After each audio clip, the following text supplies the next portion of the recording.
Imagine this scene. August 15th, 1281.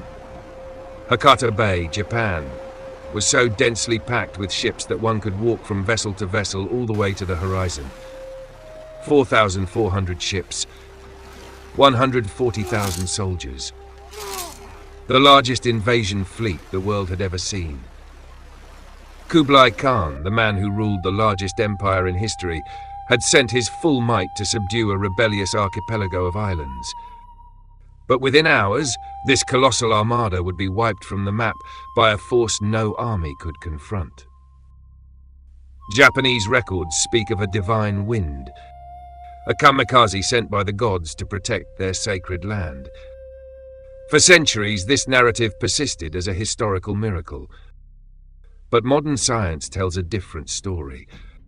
A story of imperial hubris, catastrophic engineering errors, and a perfect storm that forever altered the course of Asian history. To understand how this disaster was possible, we must step back and meet the man whose ambition made it all happen. Kublai Khan, the emperor who had everything, except the one thing he truly desired.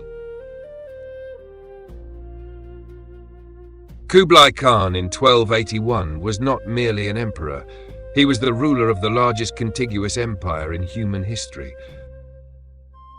From the steppes of Hungary to the shores of the China Sea, his domains stretched across 24 million square kilometers. He had conquered the Song dynasty, subjugated Korea, and established the Yuan dynasty. Yet one stain remained on his legacy: Japan. As the grandson of Genghis Khan, Kublai carried the weight of a family legend. Where his grandfather had united the Mongol tribes and forged an empire, Kublai sought to push that empire beyond any imagined limit. Japan represented the final frontier, the only independent kingdom in East Asia that refused to acknowledge his authority. The Yuan chronicles describe how Japanese envoys mocked his demands for submission, an insult the emperor could not tolerate. Military historian Stephen Turnbull notes, for Kublai, Japan was not merely a strategic conquest, it was a psychological necessity.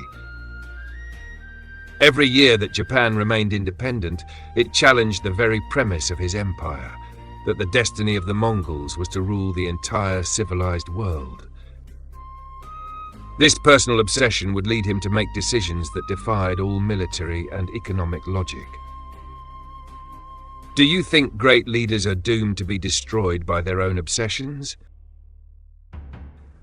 History is full of examples. Share one you know. As Kublai planned his imperial revenge across the sea, a completely different warrior culture was preparing for what they saw as an existential battle.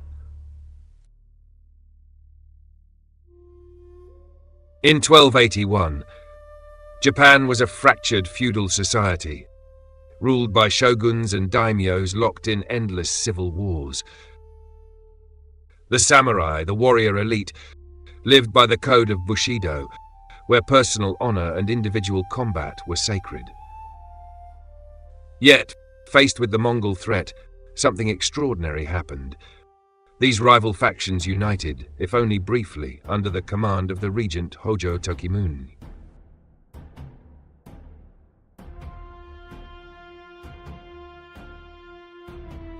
The Japanese had learned from the first invasion of 1274. They built a 20-kilometer defensive wall around Hakata Bay with watchtowers every 100 meters. But their most important preparation was spiritual. The Buddhist monk Nichiren and Shinto priests led massive ceremonies, praying to the kami, the divine spirits, to protect Japan. These prayers were not mere ritual. They reflected a deep conviction that their nation was sacred and divinely shielded. The cultural contrast could not have been greater. The Mongols embodied mass warfare, collective discipline, and siege technology. The Japanese embodied individual combat, personal honor, and divine faith. As historian Thomas Conlon wrote, the samurai understood they could not defeat the Mongols in a conventional battle. Their strategy was to survive long enough for another miracle to occur. That miracle had already happened once, 7 years earlier. The first Mongol invasion had ended mysteriously and abruptly, planting the seeds of both Kublai's arrogance and Japan's unshakable belief in its divine destiny.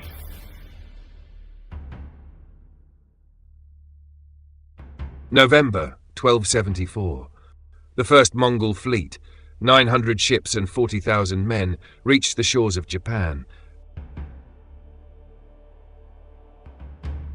The invaders used tactics the samurai had never encountered before. Phalanx formations, gunpowder bombs, and archers firing in volleys rather than single duels. At the Battle of Bunei, the Japanese defenders were pushed back, suffering heavy losses. But then, on the night of November 19th, something happened that would change history forever. A violent storm struck Hakata Bay, sinking nearly 300 Mongol ships. Japanese records from the Azuma Kagami Chronicle state, a great wind blew from the heavens, destroying many enemy vessels. The surviving Mongols retreated at once, abandoning the invasion. The psychological consequences of this event were profound. For the Japanese, it confirmed that their islands were the land of the gods, divinely protected. For Kublai Khan, it was merely an unfortunate turn of weather. That divide in interpretation would set the stage for an even greater confrontation. The Mongol emperor immediately began planning a second invasion, on a scale no one in the medieval world could have imagined. If you had been Kublai Khan, would you have seen the storm as a divine warning, or just as bad luck? Does history repeat itself when we ignore the signs? The next 7 years would witness the largest naval mobilization the medieval world had ever seen. An armada so vast it would stretch the very limits of 13th century logistics.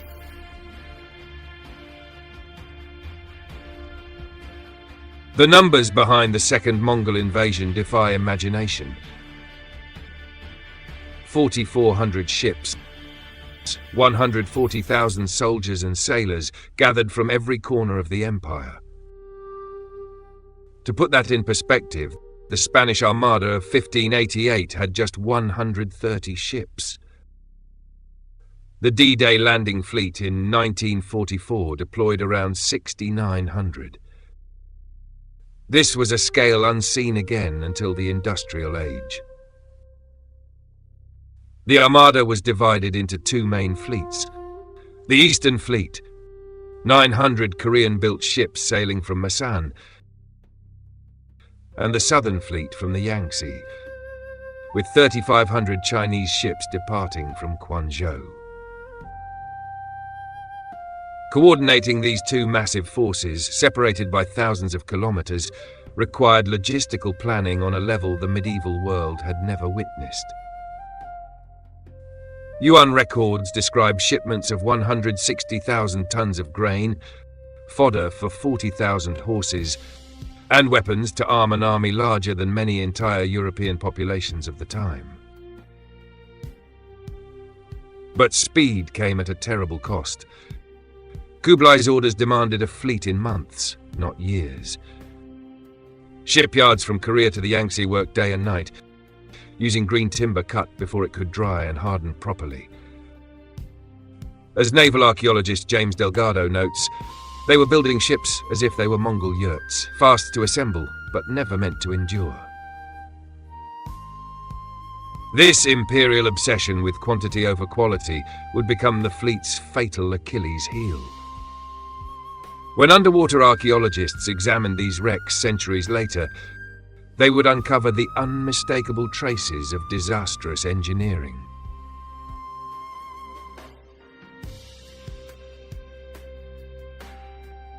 Archaeological findings in Imari Bay reveal a startling truth. Many of the Mongol ships were fundamentally unsuited for deep ocean waters.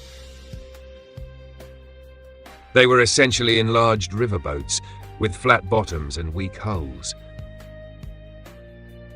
Wood analysis shows it was cut and used immediately, without the curing process that would have made it stronger and more resilient. The Korean-built ships, though better crafted, had another flaw. They were significantly smaller than their Chinese counterparts, carrying between 70 and 120 soldiers each. The Chinese vessels, meanwhile, were a patchwork of designs and build quality, reflecting the varied shipyards and construction standards along the Yangtze River. There was no uniformity across the fleet, making coordinated maneuvers nearly impossible. Naval engineering professor John Halley explains, "Model reconstructions show that many of these ships would have had marginal stability even in calm waters. Add storm waves and the structures would simply come apart." Iron nails were scarce and of poor quality, resulting in weak joints and brittle frames. In essence, Kublai had built a paper navy to face the open ocean. How many modern projects fail for the same reason? Impossible deadlines that trade quality for speed. With a massive yet fragile fleet and two armies that needed to converge with clockwork precision, the stage was set for one of the most spectacular naval disasters in history.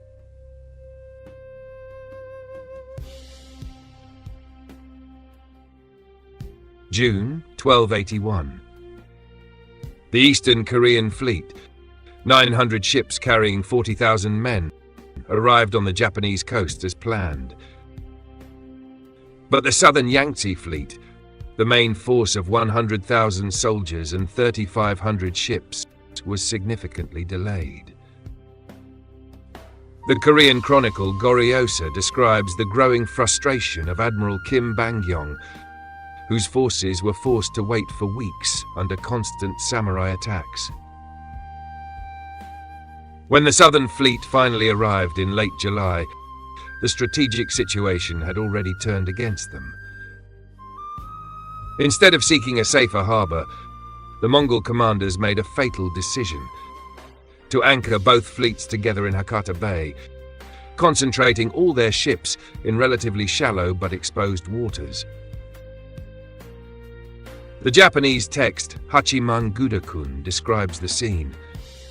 The sea was so full of ships it looked like a floating city. The Mongol commanders ignored the warnings of seasoned sailors. High cirrus clouds, swelling waves, and a sudden drop in barometric pressure all signaled the approach of a powerful weather system. Yet, in their arrogance, they believed their numbers made them invincible. They completely underestimated the fury of the Pacific during typhoon season.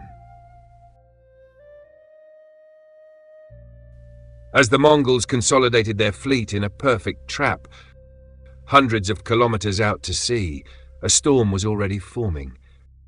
One that would go down in history as one of the most powerful typhoons ever to strike the Japanese islands. Forensic meteorological reconstruction by Professor Kerry Emanuel of MIT reveals the colossal scale of the Typhoon 81 typhoon. Based on sediment cores from Hakata Bay and historical records from China and Korea, he estimates it was a Category 4, possibly even Category 5 super typhoon, with sustained winds exceeding 220 kilometers per hour and waves reaching over 12 meters in height. Analysis of Japanese cypress tree rings from that period shows growth patterns consistent with an extreme climatic event during the summer of 1281. Marine sediment cores reveal a distinct layer of sand and debris, violently deposited that same year, coinciding with the Mongol invasion. The combination of an astronomical high tide and the cyclone's storm surge would have raised sea levels by more than 4 meters.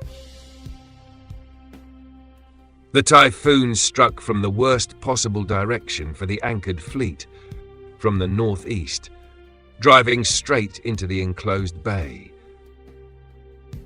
Modern computer models show that this trajectory would have created a funneling effect, concentrating the storm's full force directly where the Mongol ships were most densely clustered. It wasn't just a storm. It was a storm perfectly positioned to cause maximum destruction. Do you think the Mongol commanders, given the limited meteorological knowledge of the 13th century, could have recognized the warning signs? Or was this simply bad luck at its most catastrophic? For centuries, the true scale of the destruction lay hidden beneath the waters of Hakata Bay. Only with the rise of modern underwater archaeology would the real magnitude of this naval catastrophe begin to surface. In 1980, a local fisherman named Kenzo Hayashida made a chance discovery that would change our understanding of the event. He found 13th century Chinese and Korean ceramics in his nets, leading to the first underwater archaeological excavation of the site. What the archaeologists uncovered exceeded all expectations.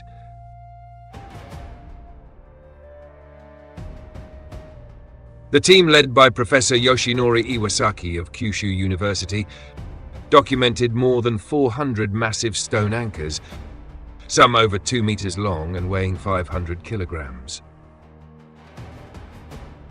Analysis of the stone showed it came from specific quarries near Kwanzhou in China and Masan in Korea, confirming the dual origin of the fleet. But the most revealing find was the remains of the wooden hulls.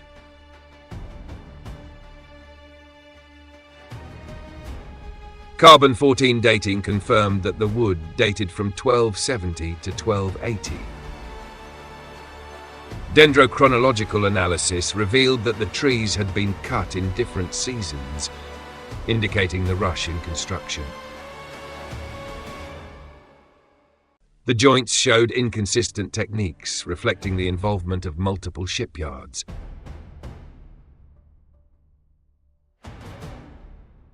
As archaeologist James Delgado summarizes, each piece of wood tells the same story: hasty construction, inadequate materials, and a fatally flawed design.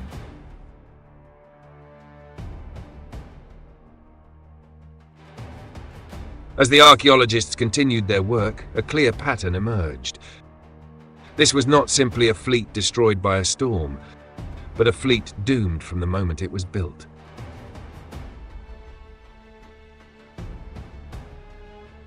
The forensic analysis of the wreckage reveals an uncomfortable truth. Many ships sank not just because of the storm, but due to pre-existing structural flaws. Scale replicas tested in hydrodynamic tanks show that flat-bottom designs tended to capsize in winds of only 50 miles per hour, long before the Typhoon reached its full strength.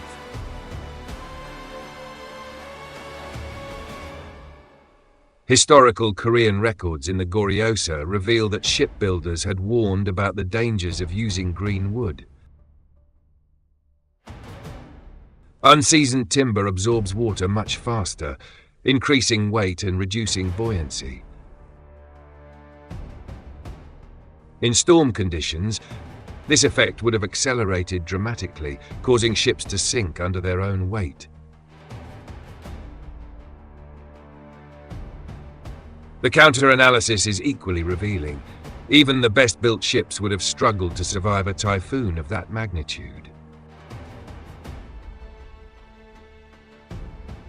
Computer simulations show that 10-meter waves combined with winds of 125 miles per hour would have destroyed any 13th century vessel. The tragedy was that human errors exponentially amplified the destructive power of nature.